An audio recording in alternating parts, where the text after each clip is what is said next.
হাত থেকে ভাইটা কেড়ে গরিবের হাতে তুলে দেবে। আর ওর জন্য প্রধান উপপ্রধান যে বিয়ে সই করে তার বাড়িটা পাইয়ে দিয়েছে, সব কটা টাকাকেও কোর্টে ডেকে নিয়ে যাব। তাই বাড়ি পাওয়ার জন্য কাউকে ভোট দেবেন না। আপনার মৌলিক অধিকার, আপনাকে বাড়ি দিতেই হবে। আজ দেয়নি তো কাল ওকে দিতেই হবে। শুধু ধৈর্য ধরুন, আর লিস্ট বার হলে আমাদের সাথে যোগাযোগ করবেন। বাড়ি দেবে না, ভয় পাবেন না। ওদেরকে বাড়ি পাওয়ার জন্য ওদেরকে ভোট দিতে, আর ভোট দেবেন না ওদেরকে ভোট দেবেন না। নতুন লিস্ট বার হবে, মা, নতুন লিস্ট বার হবে, সেইটার অপেক্ষা করুন। নতুন লিস্ট বার হবে, সেটার অপেক্ষা করুন।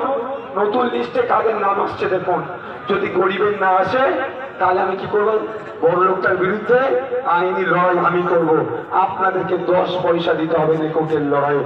আমি নওশাদ সিদ্দিকী আপনাদের হয়ে হালকাতে হাইকোর্টে লড়াই করবো।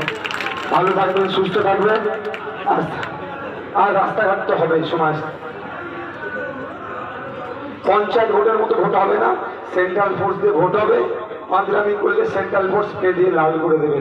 ভোটের মধ্যে কেউ ভোট চুরি করতে গেলে পে দিয়ে লাল করে দেবে। সবাই ভালো থাকবেন, সুস্থ থাকবেন। আচ্ছা।